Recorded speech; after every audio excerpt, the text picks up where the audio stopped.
Ya pemirsa, patahnya besi gelagar di lantai jembatan Enim 2. Balai Besar Jalan dan Jembatan meminta untuk pengurangan volume truk angkutan batubara melintas di atas jembatan.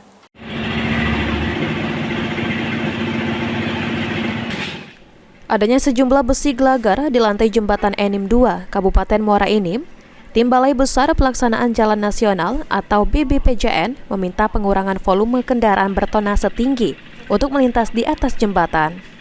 Yanuh Ikhtiar Budiman selaku PPK 2 Balai Besar Pelaksanaan Jalan Nasional atau BBPJN menjelaskan, besi gelagar yang patah akan mengalami kerusakan fatal jika angkutan tonase tinggi tidak dibatasi.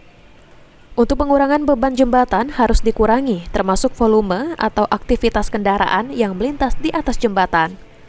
Kendaraan tonase tinggi seperti truk angkutan barang dan truk angkutan batubara benar-benar harus dibatasi.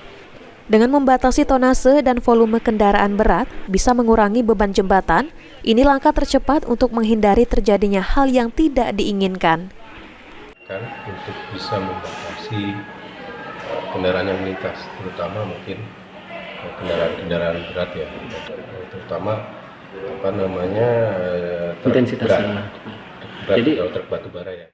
Saat ini tim BBPJN bersama tim ahli sedang melakukan pemeriksaan terkait kesehatan jembatan Enim 2 dan direncanakan akan dilakukan perbaikan terhadap material jembatan yang mengalami patah dan kerusakan. Mardiansyah, PAL TV.